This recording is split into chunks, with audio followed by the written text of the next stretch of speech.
Bismillahirrahmanirrahim. Assalamualaikum warahmatullahi wabarakatuh. Waalaikumsalam warahmatullahi wabarakatuh. Bismillah, walhamdulillah, wassalatu wassalamu ala rasulillah Sayyidina wa maulana Muhammad ibn Abdillah wa ala alihi wa sahbihi wa mawalahu wa la hawla wa la quwwata illa billahil aliyyil azim.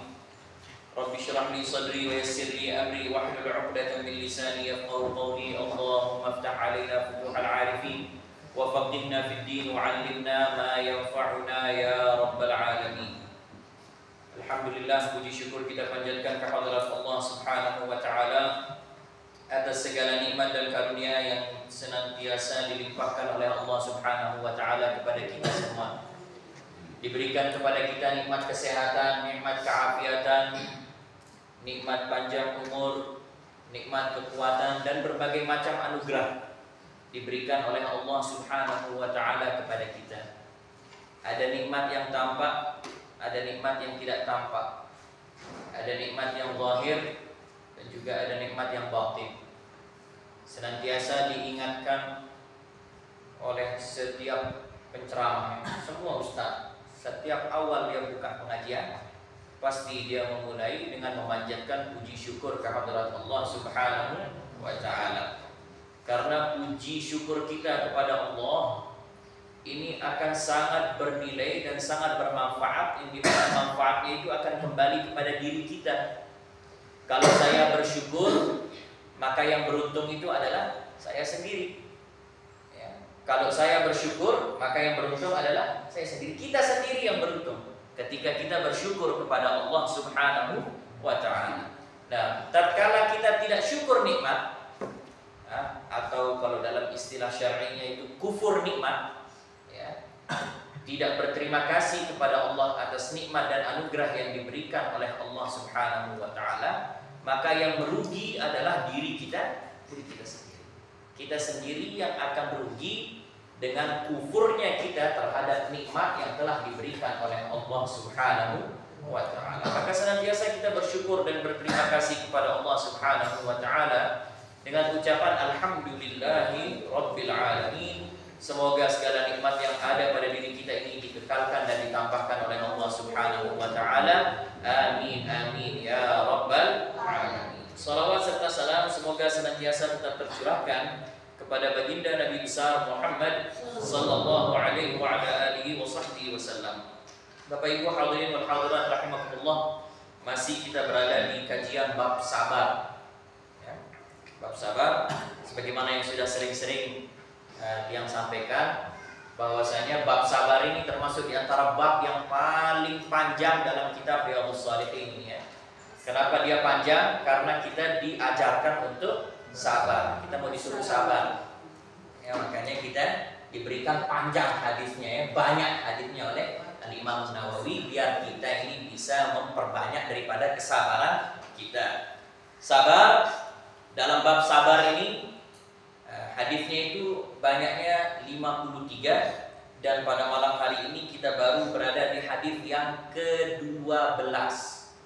Jadi sabar. Yang mau habiskan bab sabar, sabar. Kalau mau cepat-cepat habis, ya berarti kita tidak punya sifat sabar. Karena udah juga yang sampaikan beberapa kali bahwa di bab-bab yang lain, ya kitab Riyadhus Shalihin ini isinya hadis-hadis Nabi semuanya. Nah di bab-bab yang lain ini isi hadisnya 3, 4, 10, 12 selesai habis. Pindah babnya, bab istiqomah, bab ketaatan, bab dosa, bab maksiat. Nah itu isi hadisnya itu 10. Ada yang 17, ada yang sampai 20 mentok. Nah ini tapi karena dia bab sabar, maka isinya 53 hadis. Tapi tidak apa-apa, kita belajar sabar dengan terus mengkaji daripada hadis-hadis, dan ini juga bagian daripada keberkahan kita. Karena apa yang disampaikan di dalam majelis ini semuanya bersumber dari lisannya Rasulullah SAW. Apa yang diucapkan di majelis ini bukan dari mulutnya Husain, bukan dari mulut gurunya, bukan dari mulut temannya, tetapi ini keluar dari mulutnya, mulut mulianya baginda Rasulullah SAW.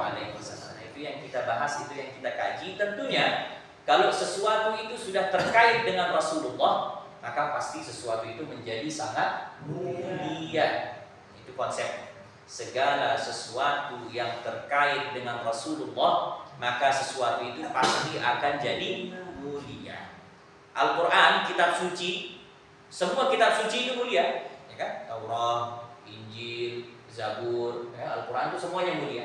Tetapi karena Al-Quran itu turun kepada Nabi Muhammad, maka Al-Quran jadilah dia kitab suci yang paling mulia. Semua manusia yang beriman kepada Allah itu kedudukannya mulia. Semua umatnya Nabi Nuh, umatnya Nabi Ibrahim, umatnya Nabi Musa, umatnya Nabi Daud, Nabi Sulaiman, Nabi Isa, dan umat semua Nabi, semuanya kalau dia beriman kepada Allah, maka dia pasti jadi umat yang mulia, pasti dimuliakan Allah.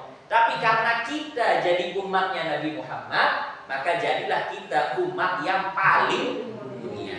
Itu dia nilai kelebihannya sesuatu tatkala disandarkan kepada baginda Rasulullah SAW. Nah, ini kita duduk di sini, ya, alhamdulillah kita diberikan kesempatan oleh Allah, ya, duduk di tempat yang baik, dalam majelis yang baik, ya, di saat kalau kita duduk-duduk ngobrol-ngobrol, apalagi kalau di akhir zaman, ya, obrolan orang itu antara sia-sia atau dosa, antara gosip, ya, ngomongin orang, fitnah, adu domba, nah, ini umum semuanya. Dia mau laki, dia mau perempuan, tidak mau tahu.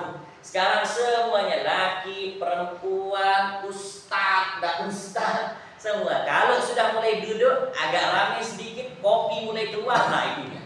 Kalau tidak dia ngomongin orang, ya, jarang sekali. Ada banyak juga maksudnya. Tapi mayoritas daripada kaum muslimin itu obrolannya sudah antara dia sia-sia atau na'udzubillah justru menjadi sebuah obrolan yang bernilai dosa di sisi Allah Subhanahu wa ta'ala. Nah, kita bersyukur duduk di tempat yang mulia, dalam majelis yang mulia, membahas ucapan-ucapan makhluk Allah yang paling mulia, yaitu baginda Rasulullah sallallahu alaihi wasallam. Hadis ke-12, bacakan. Bismillahirrahmanirrahim. Garib mikrofon, garib.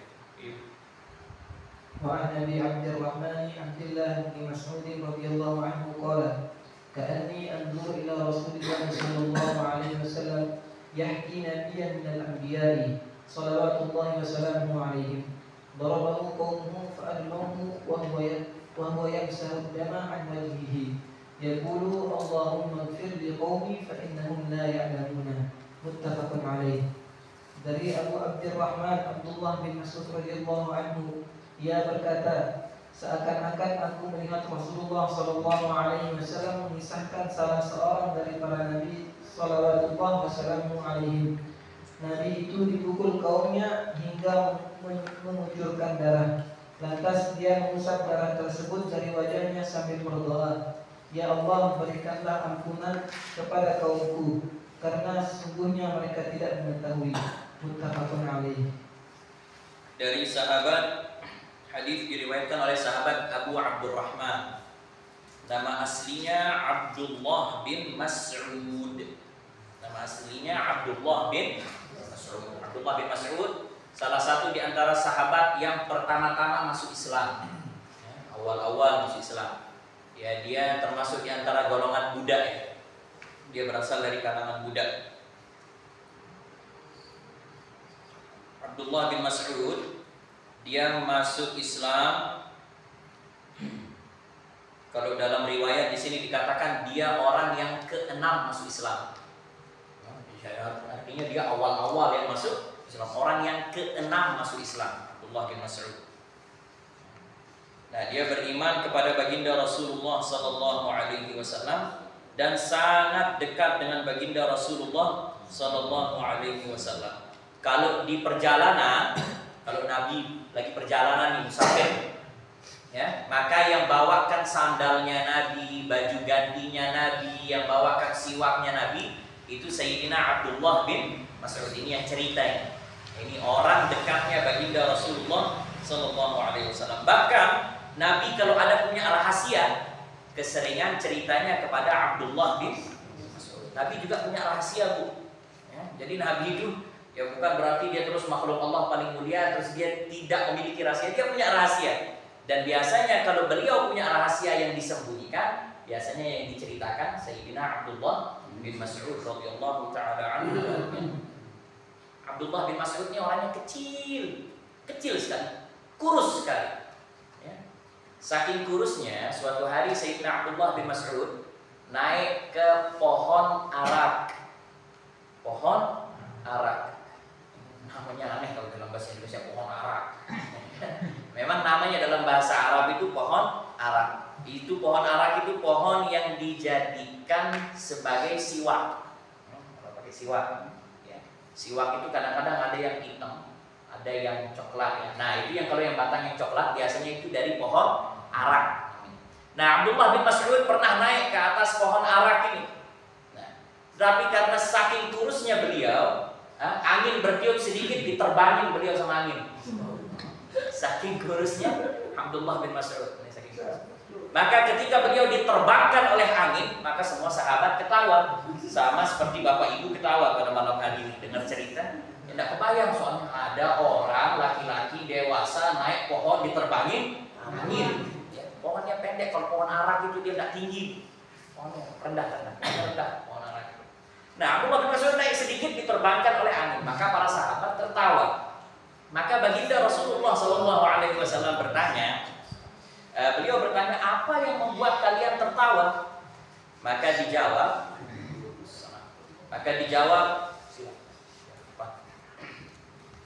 maka para sahabat menjawab, kami tertawa ya Rasulullah karena melihat Abdullah bin Mas'ud diterbangkan angin. Ya. Itu ya Rasulullah, sampai ada sahabat ngomong, ya Rasulullah itu betisnya itu tidak ada tenaganya sama sekali ya Rasulullah. Ya, baru angin langsung diterbangkan. Maka baginda Rasulullah SAW menjawab, demi Allah, walaupun betisnya kecil di dunia, tetapi di hari kiamat betisnya itu bernilai lebih besar daripada gunung Uhud. Artinya nilai pahala yang dihasilkan oleh kakinya Abdullah bin Mas'ud itu lebih besar daripada gunung Uhud. Ya, dihibur Abdullah bin Mas'ud oleh baginda Rasulullah SAW. Tidak mau Nabi ikut tertawa dengan sahabat, karena kalau Nabi ikut tertawa, habis malu dia nanti Abdullah bin Mas'ud. Ya. Kalau kita sekarang udah habis jamaah ketawa, ustaz paling besar ketawa, ustaz yang paling besar sudah pakai mic ikut lagi tertawa. Nah, kalau Nabi justru meredam daripada lelucon dan tertawaan para sahabat, walaupun Nabi tidak menyalahkan sahabat tertawa karena memang lucu. Nabi tidak pernah bilang nggak boleh ketawa, jangan ketawa, tidak dilarang oleh baginda Rasulullah SAW karena memang itu wajar saja, spontan juga para sahabat mentertawakan kejadian tersebut. Nah, tapi di dalam cerita ini menceritakan betapa agungnya kedudukan Sayyidina Abdullah bin Mas'ud radhiyallahu taala. Sayyidina Abdullah bin Mas'ud bercerita ya dalam hadis ini bahwasanya apa dia bilang situ Kak? Seakan-akan ya. Ka'anni anzuru ila Rasulillah sallallahu alaihi wasallam. Seakan-akan aku melihat baginda Rasulullah sallallahu alaihi wasallam. Kenapa Abdullah bin Mas'ud bilang seakan-akan? Ya, padahal dia beneran lagi melihat Rasulullah cerita. Dia bilang ini seakan-akan aku melihat Nabi bercerita. Ya, padahal dia memang benar-benar melihat Nabi itu sedang bercerita. Kenapa dia bilang seakan-akan? Karena Abdullah bin Mas'ud ini sedang seperti nostalgia waktu ceritakan ini. Jadi dia lagi duduk sama murid-muridnya setelah Rasulullah meninggal. Ya, dia lagi duduk sama muridnya dalam majelis. Maka Abdullah bin Mas'ud bilang seakan-akan di hadapanku sekarang aku melihat baginda Rasulullah SAW dulu bercerita. Nah, jadi dia seperti nostalgia ya, kayak orang terkenang bahwa aku dulu pernah melihat baginda Rasulullah SAW bercerita. Apa ceritanya Nabi? Yaitu Nabi bercerita kepada Abdullah bin Mas'ud bahwasanya ada salah seorang nabi dari para nabi-nabi Allah. Ya, shalawatullah wassalamuhu alaihim ya. Shalawatullah alaihim atau alaihi salam. Kita kalau dengar nama nabi selain Nabi Muhammad, maka dianjurkan untuk mengucapkan salam dan selawat kepada mereka ya. Nabi Isa alaihi salam, Nabi Musa alaihissalam, Nabi Adam alaihissalam. Nah di sini karena nabinya banyak, maka disebut shalawatullahi wassalamuhu alaihim. Ya, shalawatullahi wassalamuhu alaihim. Nah jadi Nabi bercerita kepada Abdullah bin Mas'ud bahwasanya ada salah seorang nabi dari nabi-nabi terdahulu. Ya. Dia kenapa nabi itu? Darabahu qaumuhu fa'admauhu wa huwa yamsahu ad-dama 'an wajhihi wa yaqul Allahumma ighfir li qaumi fa innahum la ya'lamun. Nabi menceritakan bahwa ada salah seorang nabi dipukuli oleh kaumnya, disiksa oleh kaumnya, ya, dilempar dengan batu oleh kaumnya sampai nabi itu berlumuran darah di mukanya. Kita kalau kebayang orang kalau lumuran darah di kaki, ya masih belum begitu mengerikan ya. Tapi kalau berdarahnya sudah di muka, ini berarti sudah sangat mengerikan. Jadi seorang nabi ini dia dipukuli oleh kaumnya sampai berdarah mukanya. Tetapi apa yang dilakukan oleh nabi itu? Wa huwa yamsahu ad-dama 'an wajhihi, dia usap darah itu dari mukanya sambil mengatakan Allahumma ighfir li qaumi fa innahum la ya'lamun. Ya Allah, ampunilah kaumku karena kaumku ini hendak tahu siapa saya. Ya Allah, ampunilah kaumku karena kaumku ini tidak tahu siapa saya. Seandainya mereka tahu kedudukan saya ini yang dekat dengan Engkau ya Allah, mereka tidak mungkin akan buat ini kepada saya. Nah, jadi pelajarannya apa daripada hadis ini? Pelajarannya yang pertama adalah bahwasanya sabarnya nabi-nabi itu kuat, tidak seperti sabarnya kita umat akhir zaman. Kalau kita sekarang jangankan dipukul Bapak Ibu, dipelototin saja sudah ngajak kelahi. Begitu dilihat saja dikit, apa yang siapa? Orang kalau sudah dipelototin sedikit terus ngajak berkelahi, ngajak ribut, ngajak ribut. Nah kalau sabarnya kita bayangkan bagaimana sabarnya Nabi dulu. Dia dipukul, dia dilempar batu sampai berdarah mukanya. Justru apa yang dilakukan? Dia doa, ya Allah ampunilah kaumku karena mereka ini tidak tahu. Mereka lempar saya karena tidak tahu.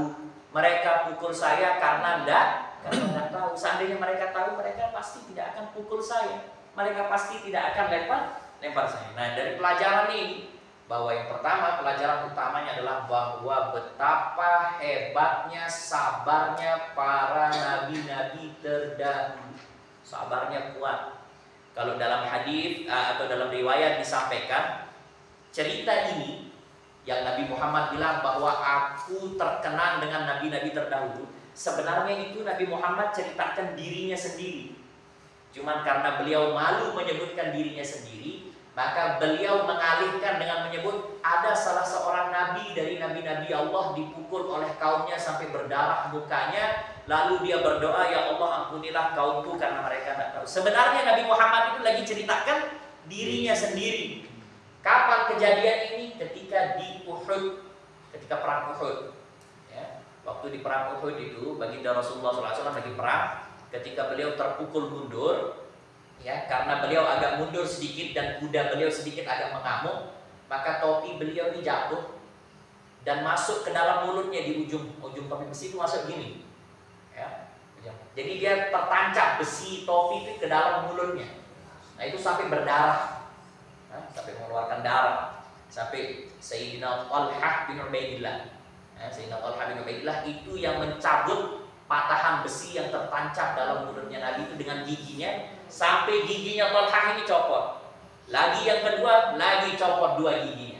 Demi untuk mencabut daripada besi yang tertancap dalam mulutnya baginda Rasulullah SAW.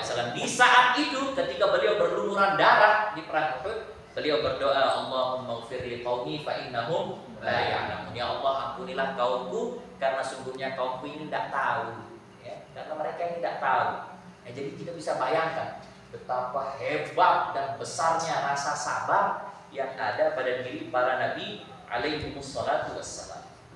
Kemudian pelajaran yang kedua dari bab ini adalah bahwasanya mengembalikan atau berusaha mengambil pelajaran daripada firman Allah Subhanahu wa taala, "Khudhil afwa wa'mur bil 'urfi wa'rid 'anil jahilin."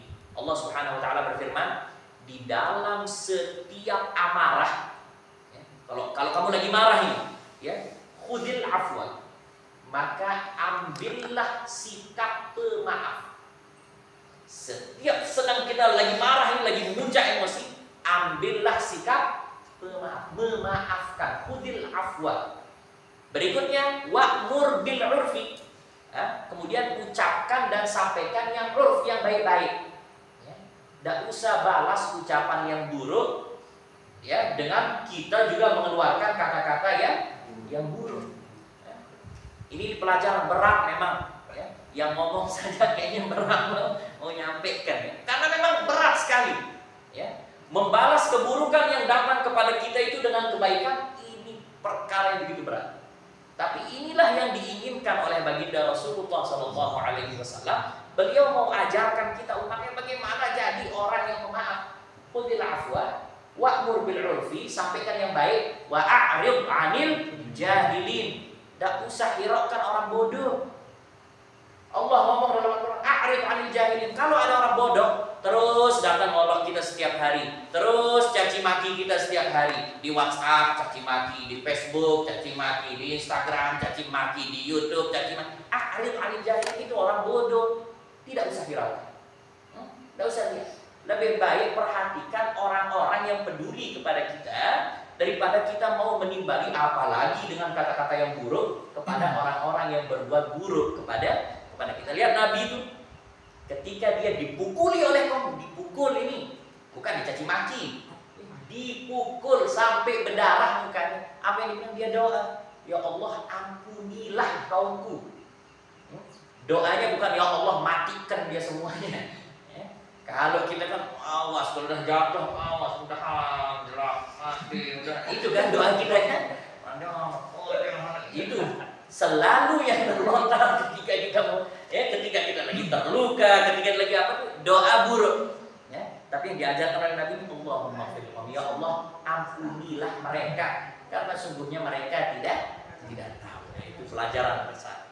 Kemudian dari pelajaran ini juga, ya, ada sebuah cerita bahwa ada seorang arif billah, ada seorang ulama, ya, seorang ulama. Ya. Kalau dalam riwayat disampaikan salah seorang tabi'in, ya, beliau dipukul oleh tentara yang lewat. Biasa kalau zaman dulu, ya, saya tidak sebut sekarang nanti biar salah karena saya lihat ada rekaman di depan, takut salah diartikan nanti. Kalau zaman dulu, ya, tentara itu agak semena-mena. Jadi kalau dia naik kuda, kalau ada yang halangi jalan itu dipecut. Biasa, karena dia merasa dirinya itu tentara, dia pasukan. Maka si ulama ini mungkin karena dia tidak tahu ada kuda tentara di belakangnya atau apa, maka dia mungkin jalan agak tengah sedikit. Maka si tentara ini pukul mukanya pakai bagian tombak tapi yang tumpul itu, sampai berdarah dia punya kritis, dipukul. Jatuhlah tentara ulama ini jatuh. Lalu kemudian si tentara terus jalan karena dia merasa diri dia pukul. Kemudian dia jalan. Nah, ketika dia sudah jalan, maka ada satu dua orang kejar tentara itu bilang, yang kamu pukul barusan itu Syekh Fulan, Ustaz ini yang kamu pukul. Kaget tentaranya rupanya karena dia tidak perhatikan siapa yang dia pukul. Ternyata yang dia pukul ini ulama besar. Akhirnya dia balik lari mau minta maaf. Begitu dia balik ke depan Ustaz bilang, ya Allah, semoga kita berdua masuk surga. Belum ngomong ini, tentara ini baru turun kudanya, ya Allah, semoga kita berdua masuk surga. Maka si tentara ini ngomong, ya Syekh, kenapa kau doakan aku masuk surga? Ya. Maka Syekh itu jawab, karena dengan kamu pukul tadi, saya berprasangka baik kepada Allah bahwa itu akan jadi sebab saya masuk surga. Maka saya tidak mau masuk surga sendiri, saya mau ajak kamu juga masuk ke dalam surga. Karena kamu jadi sebab saya masuk surga. Daripada saya doakan kamu masuk neraka, nanti kamu yang rugi. Lebih baik kita sama-sama masuk surga. Maka langsung tentara itu langsung tobat di depan Syekh, langsung copot pakaian, berhenti jadi tentara, ikut jadi muridnya Syekh itu, ya, bertobat kepada Allah Subhanahu wa ta'ala. Jadi Jangan membalas keburukan itu dengan keburukan. Jangan membalas perbuatan buruk itu dengan perbuatan buruk. Jangan membalas perkara yang buruk itu dengan doa yang buruk sekali. Lebih baik kita mendoakan kebaikan, menyampaikan kebaikan, mengharapkan kebaikan dari orang-orang yang membolimi kita.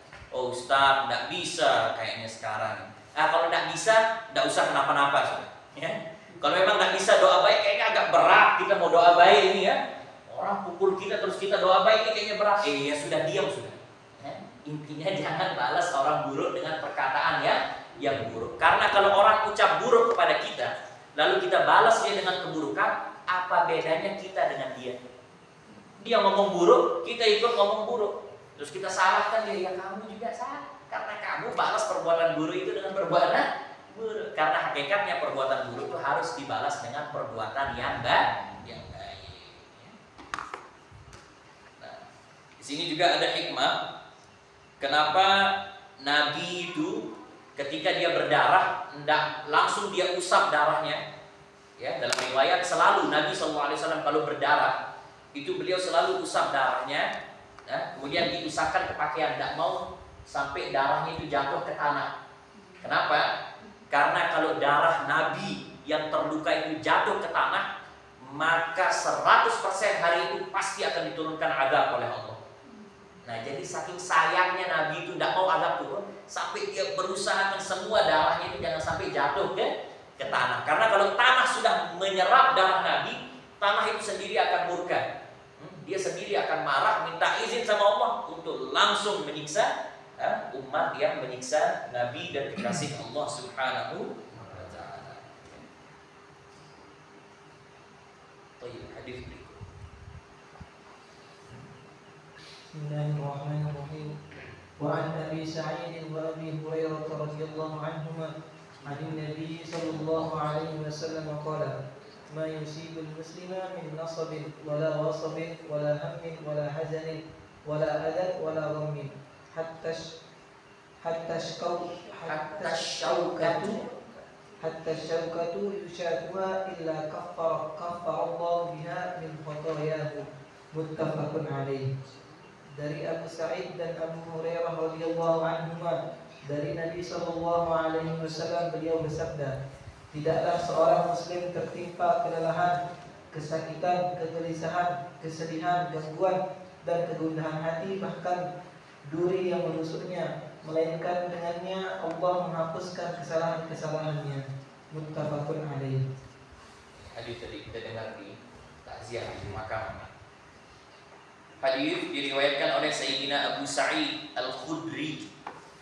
Abu Sa'id Al-Khudri radhiyallahu taala anhu, ini nama panggilan. Ada yang ingat santri siapa nama asli Abu Sa'id? Ada. Sa'ad bin Malik bin Sinan, yang dipanggil Abu Sa'id Al-Khudri. Jadi sering nama-nama sahabat itu bukan nama asli yang tercantum. Yang dicantumkan itu nama panggilannya, biasa nama panggilan. Sama juga hadis ini diriwayatkan Abu Sa'id dan juga sahabat Abu Hurairah. Ya, Sayyidina Abu Hurairah radhiyallahu taala anhu. Sama juga Abu Hurairah nama panggilan ya, bukan nama asli. Karena apa artinya Abu Hurairah? Apa artinya Abu Hurairah? Bapaknya kucing. Iya, bapaknya kucing karena dia suka sekali memelihara kucing.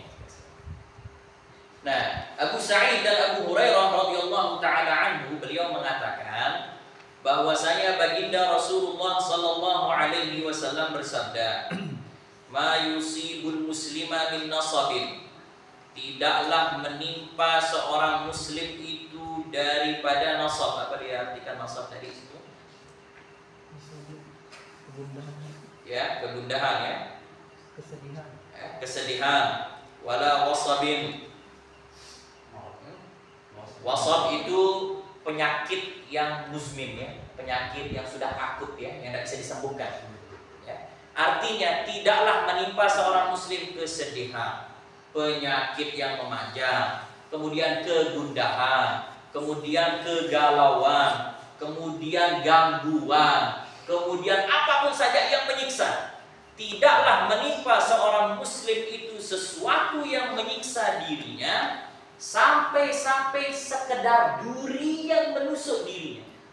Ya, jadi jangan kita pikir musibah itu datang, ya musibah yang menghasilkan pahala itu kalau nauzubillah ya nauzubillah, kalau kehilangan mobil, ya kalau kehilangan uang 6 miliar, ya, ini baru musibah yang mendatangkan pahala. Di sini Nabi mengatakan musibah yang menimpa pahala itu, musibah yang bisa memberikan pahala kepada kita itu bahkan sekedar duri nusuk kaki kita, duri itu ada nusuk badan kita sedikit saja, ya. Lalu kita bersabar dengan rasa sakit duri tersebut, maka itu akan menjadi sebab kita diberikan pahala oleh Allah Subhanahu wa Ta'ala. Jadi sabar ini keutamaannya sangat besar, ya. Keseliuk dikit saja di jalan, kalau sabar maka akan mendapatkan pahala dari Allah. Kalau yang naik motor, biasanya bapak ibu kalau naik motor, terus kemudian ada binatang terbang masuk ke mata, ya, sering begitu kan? Nah, ini kan gangguan ini yang menimpa kita kan? Nah, gangguan menimpa kita, walaupun sekedar binatang masuk kepada kita, lalu kita bersabar, maka itu akan menjadi sebab kita mendapatkan pahala dari Allah Subhanahu wa Ta'ala. Dapat pahala, ya, kelilipan itu dapat pahala. Cuma jangan diiringi dengan mengeluh. Jangan diiringi dengan mengeluh.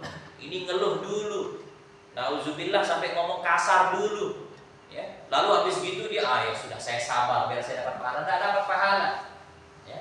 Pahala itu akan bisa didapatkan ketika orang bersabar, ketika dia langsung ketika ditimpa musibah.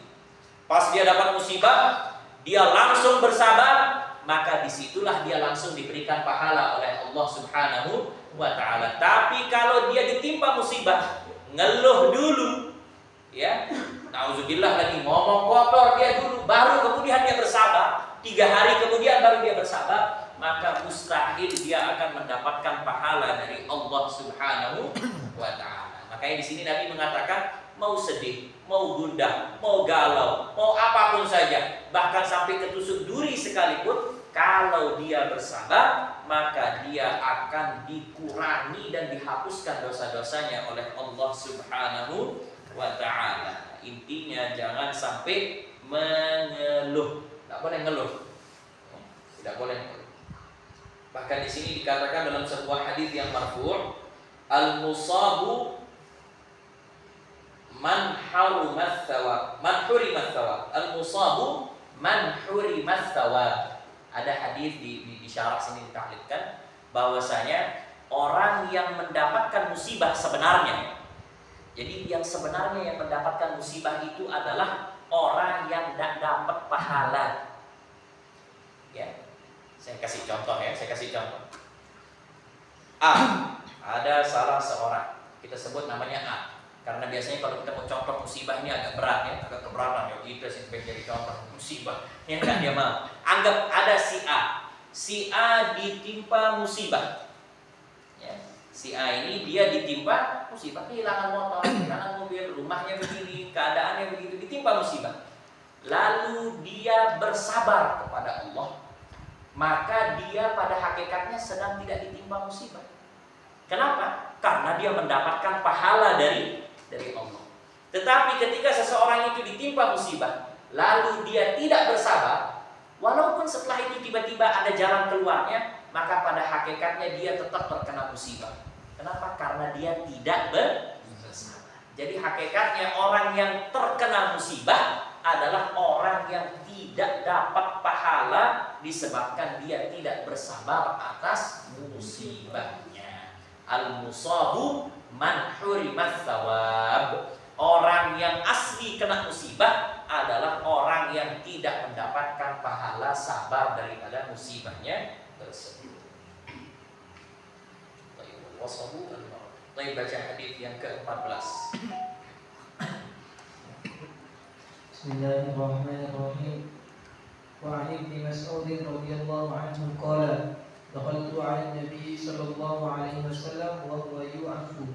فقلت يا رسول الله إنك توعك وعكا شديدا قال أجل إني أوعك كما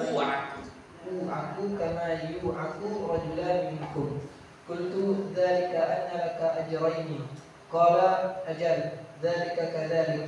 Ma min muslimin yusibuhu adan syaukatun fama fawqaha illa kaffara Allahu biha sayyi'atihi wa 'uttat anhu dunubuhu kama ta'uttu asy-syajaratu waraqaha. Muttafaqun alaih. Dari Ibnu Mas'ud, dia bercerita, aku masuk ke kediaman Nabi SAW ketika beliau tengah menderita sakit demam. Lantas aku berkomentar, wahai Rasulullah, engkau benar-benar menderita demam yang hebat. Beliau menanggapi, benar, sesungguhnya aku menderita demam seperti demam yang dialami 2 orang dari kalian, yakni menderita demam 2 kali lipat dari kalian. Aku bertanya, apakah itu dikarenakan engkau mendapat 2 pahala? Beliau menjawab, benar, seperti itulah keadaannya. Tidaklah seorang muslim tertimpa sesuatu yang tidak menyenangkan, baik tertusuk duri ataupun yang lebih dari itu, melainkan dengannya Allah menghapuskan kesalahan-kesalahannya, dosa-dosanya niscaya berguguran sebagaimana pohon menggugurkan daunnya. Muttafaqun alaih. Suatu hari Sayyidina Abdullah bin Mas'ud datang jenguk baginda Rasulullah SAW yang pada waktu itu sedang sakit.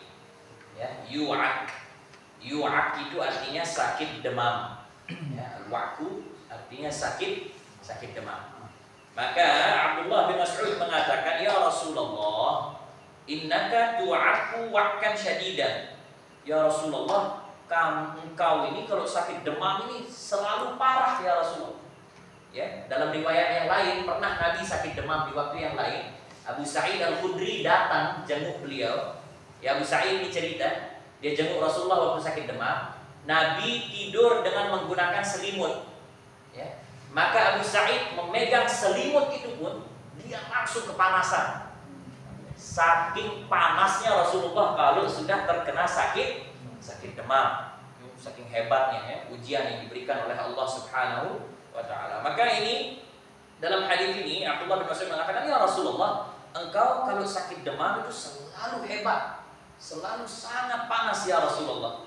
Maka Nabi SAW menjawab, ajal, inni u'aku kama yu'aku rajulani minkum. Benar, karena sesungguhnya aku kalau sakit demam itu panasnya 2 kali lipat kalau kalian sakit demam. Nah, sekarang kalau mau dikasih contoh, coba kita bayangkan rasa sakit demam kita yang paling parah. Nah, yang paling parah, yang pernah kita rasakan, demam yang paling parah. Nah, itu 2 kali lipatnya. 2 kali lipat daripada rasa sakit demam kita yang paling parah. 2 kali lipat, itulah yang dialami paling ringan oleh baginda Rasulullah SAW. Itu paling ringannya demamnya Nabi. 2 kali lipat demamnya kita. Ya, jadi tidak ada apa-apanya kalau kita sakit mau dibandingkan dengan sakitnya baginda Rasulullah SAW. Maka Abdullah bin Mas'ud menjawab, "Dzalika annalaka ajrain." Oh ya Rasulullah, engkau sakit demam 2 kali lipat. Ya, itu dikarenakan engkau juga mendapatkan pahala 2 kali lipat.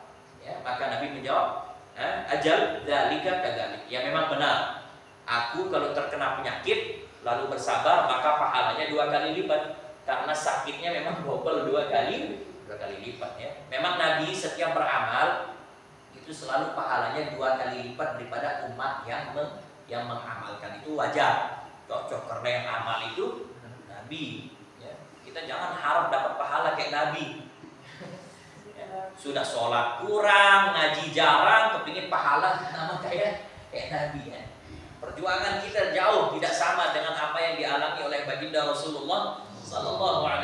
Maka Nabi mengatakan benar bahwa sungguhnya karena aku mendapatkan penyakit 2 kali lipat, itu menjadi sebab aku mendapatkan pahala juga double 2 kali lipat. Ma'min muslimin. Lalu Nabi menambahkan, tidaklah seorang muslim yang mendapatkan suatu gangguan walaupun sekedar tertusuk 1 duri sekalipun, apalagi lebih, kecuali Allah Subhanahu wa ta'ala akan menghapuskan dosa-dosanya, digugurkan dosa-dosanya sebagaimana pepohonan menggugurkan dedaunan yang ada pada dirinya. Kita pernah lihat pohon gugur, daun-daun itu gugur. Kita sering lihat kalau di luar negeri itu pohon begitu bahasanya kalau bahasa Inggris digoyangkan ya. Pohon kalau kita goyangkan itu, lalu berguguran daun-daun kering. Nah, itu jatuh biasanya banyak itu kan.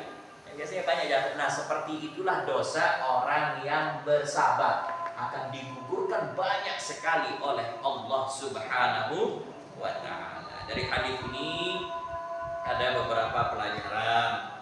Pelajaran yang pertama adalah bahwasanya Allah Subhanahu wa ta'ala menguji hambanya tergantung kedudukannya. Allah kalau menguji hamba itu sesuai dengan kedudukan. Semakin tinggi kedudukannya di sisi Allah, maka akan semakin besar ujian yang datang kepada dirinya. Itu wajar ya. Jadi bagi orang yang anggap dirinya soleh, alhamdulillah saya sudah rajin sekali sholat ya. Alhamdulillah saya sudah banyak sekali zikir. Alhamdulillah saya sudah banyak sekali baca Quran. Coba lihat ya. Kalau masih belum banyak ujian dari Allah, itu berarti dia sedang ketipu. dia sedang ketipu. Dia cuma anggap dirinya soleh, padahal pada hakikatnya dia tidak soleh, dia tidak dekat kepada Allah. Karena setiap orang yang dekat kepada Allah pasti akan diuji dengan ujian yang besar oleh Allah SWT. Pasti. Lalu bagaimana kalau kita melihat ada ulama kaya raya? Ya, ada ulama, ada orang dibilang soleh, masya Allah, tapi dia kaya raya. Ya kita harus melihat bahwasanya kekayaan itu adalah ujian yang besar untuk dia. Kekayaan itu juga jadi sebuah ujian. Tapi banyak sekali orang doa, ya Allah uji saya dengan kekayaan ya Allah. Kalau ujian yang namanya kaya ini siap saya diuji ya Allah. Banyak. Ya, coba kalau diuji penyakit ya Allah, jangan. Mohon sehat afiat, ya. Panjang umur, sehat afiat, murah rezeki. Nah kalau kaya ini tidak apa-apa jadi ujian, mau dia. Siap dia diuji dengan kekayaan, tapi tidak siap diuji dengan ini. Padahal ujian kekayaan ini jauh lebih berat. Saya ada kasih satu cerita karena sudah azan. Ada satu cerita ya. Sebentar, tapi tidak ada yang menjelaskan. Oke. Nah, jadi ada sebuah cerita. Ada seorang ulama besar tinggal di suatu kampung. Ulama besar ini tinggal di suatu kampung, miskin Bapak Ibu, miskin. Ya. Saking miskinnya ini. Ya. Saking miskinnya sampai dia ini sangat kesusahan untuk makan bahkan yang sehari-hari. Saking miskin. Kerjaannya si Syekh ini kerjaan Syekh ini, dia setiap hari dia mancing ikan.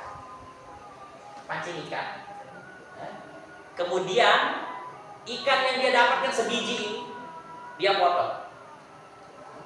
Setengahnya dia sedekahkan. Bayangkan dia miskin ini. Setengahnya dia sedekahkan, setengahnya dia makan. Malah dia makan yang sama anak istrinya itu yang bagian ada ekornya, bagian ekor. Kalau yang bagian sama kepalanya itu yang dia sedekahkan, karena beliau berpegang bahwasanya kalau bersedekah itu harus dengan bagian yang terbaik. Ya. Kalau sedekah itu harus dengan bagian yang terbaik. Jangan ambil yang terburuk. Ini uang sudah lecek 2.000 soeh, lecek, itu yang disedekahin. Ya yang 100 merah, biru, debat.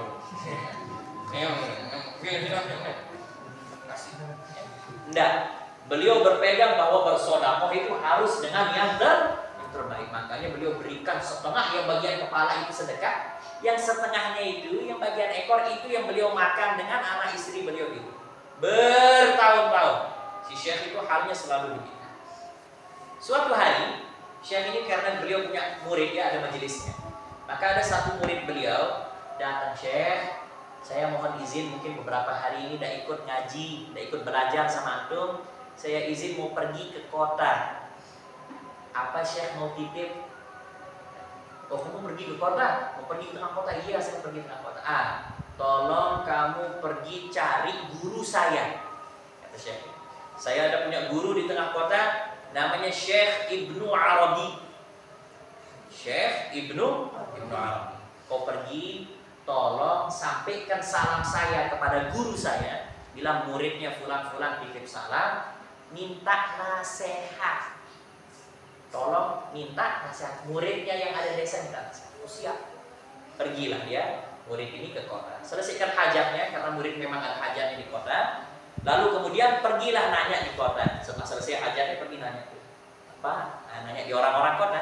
Pak, di mana rumahnya Syekh Ibnu Arabi? Oh, dari Syekh Ibnu Arabi. Kemudian dari jauh.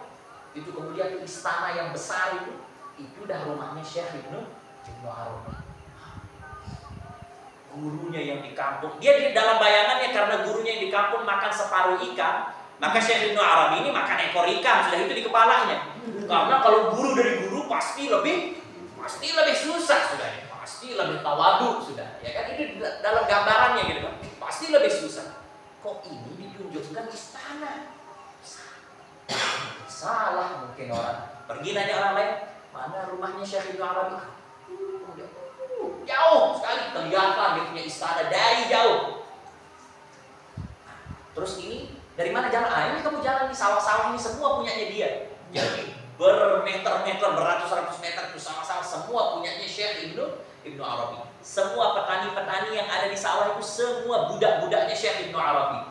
Ya. Terus kemudian ada pengawal-pengawal, baris orang-orang sepanjang jalan itu semua anak buahnya Syekh Ibnu Arabi. Dia datang dengan ragu, masa dia betul dia ini gurunya, saya punya guru, kan ragu. Pergi gitu, masuk, assalamualaikum, waalaikumsalam, cari siapa? Oh cari Syekh Ibnu Arabi. Oh silakan. Dibukakan pintu, pasar mewah, istana yang sangat mewah yang tidak mungkin dah kebayang di kepalanya. Kalau ini istananya ulama, Ustaz. Ini biasanya istana begini nih, istana ahli dunia. Tidak mungkin seorang ulama besar punya istana dan kemewahan. Dia buka pintu, dilihat ada pelayan sebelah sini lagi bersihkan pilar yang sini, ada yang lagi bersihkan kitab, ada yang lagi bersihkan lantai. Pasar.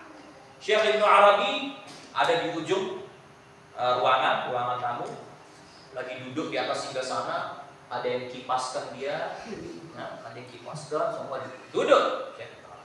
Orang datang salaman, kasih nasihat, kasih taklim, datang dia duduk, ikut majelisnya sebentar, kasih nasihat biasa. Syekh ulama kasih nasihat selesai. Salaman, majulah giliran si murid yang datang dari desa. Assalamualaikum ya Syekh, saya muridnya fulan. Oh kamu muridnya ini? Oh masya Allah, apa kabarnya? Iya masya Allah, masih dia hidup tawadu, makan separuh ikan, apa begini. Oh dia minta nasihat ini Syekh. Sebenarnya dia mau ngomong minta nasihat ini, dia sudah tidak cocok. Bagaimana guru saya minta nasihat sama orang ahli dunia? Karena di kepalanya ini Syekh tidak betul. Masa kayak ulama duduk atas singgasana, di kipas kanan kiri, minuman, sungai-sungai, sawah-sawah, tidak mungkin. Salah, sebenarnya salah alamat. Tapi karena ini amanah dari gurunya, maka mau tidak mau dengan berat hati dia sampaikan, Syekh Ibnu Arabi, guru saya titip salam. Dia minta nasihat. Oh, dia minta nasihat dari saya. Bilang dia, jangan terlalu cinta dunia.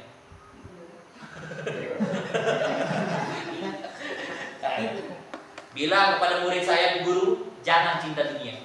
Pergi. Apa ini bingung. Orang ini sekarang dia mau pulang dari istana yang mewah, dari yang besar, mau pergi sampaikan ke gurunya yang makan ikan separuh untuk tidak cinta dunia. Bagaimana menyampaikan ini? Sudah makan separuh ikan disuruh jangan cinta dunia. Jangan pulang. Bismillah, jalan. Sampai desa besoknya pergi biasa pengajian, pergi ngaji di gurunya. Assalamualaikum, masya Allah, sehat kamu nak, alhamdulillah. Bagaimana kabar kota? Ketemu Syekh Ibnu Arabi, ketemu, alhamdulillah. Apa kata nasihatnya? Berat, sampai. Ini dia ditegur dan keras. Syekh Ibnu Arabi ngomong, bilang dia jangan cinta dunia. Sampaikan. Agak marah sedikit. Sekarang gimana? Apa? Tolong kasih tahu saya, jangan malu. Apapun kata guru saya sampaikan. Tidak bisa. Syekh Ibnu Arabi ngomong kepada saya, sampaikan ke sida. minta tolong. Maaf, jangan tersinggung. Apa? Ngomong dah Pak, jangan malu. Maka disampaikan pesannya guru antum, Syekh Ibnu Arabi, dia bilang, antum jangan terlalu cinta dunia. Langsung nangis Syekh. Gurunya langsung nangis. Betul berarti ini apa ini? Dia bingung. Maka Syekhnya setelah selesai nangis, dia bilang, benar apa kata guru saya? Benar. Kok bisa benar? Engkau makan separuh ikan setiap hari, hidup susah. Dia dengan hidupnya yang begitu luar biasa, dengan megah-megahannya, lalu tiba-tiba dia sampaikan pesan, jangan cinta dunia. Apa maksudnya Syekh? Kata murid. Maka kata Syekh ini jelaskan kepada muridnya, guru saya Ibnu Arabi dengan segala kemegahannya, tidak sedikit pun kemegahan itu masuk ke dalam hatinya, sama sekali. Apa yang dia buat itu sama sekali tidak masuk ke dalam hatinya. Jadi Syekh Ibnu Arabi itu suatu saat nanti, dia bilang guru, kalau dia kehilangan itu semua, dia tidak akan sedih. Karena semua kekayaan itu tidak masuk ke dalam hatinya, dia tidak peduli. Budaknya mau kabur, uangnya mau kebakar, emasnya mau dirampok. Nanti dapat emas 2 peti, alhamdulillah. Kalau dia kehilangan, alhamdulillah, tidak peduli. Karena Syekh Ibnu Arabi tidak pernah memasukkan dunia ke dalam hatinya. Sedangkan aku, kata yang makan ikan separuh itu, setiap aku suap ikan separuh itu, selalu terlintas di kepalaku, coba aku bisa makan semuanya.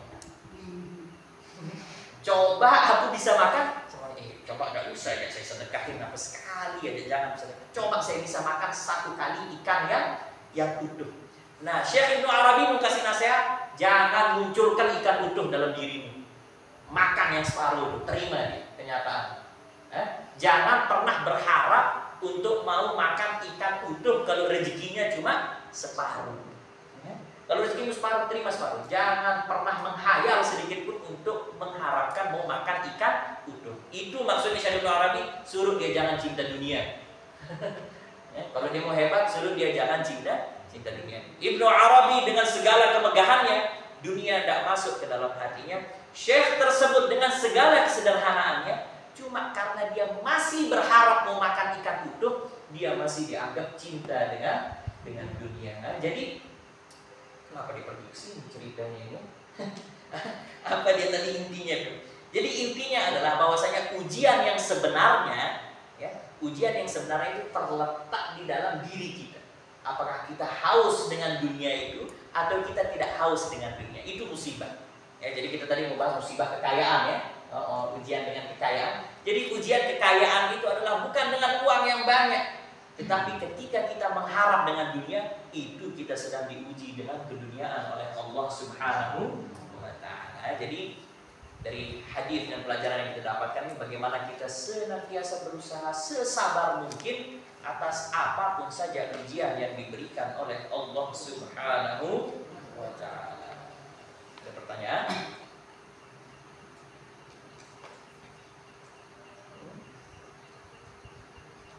Soal? Sudah selesai, alhamdulillah.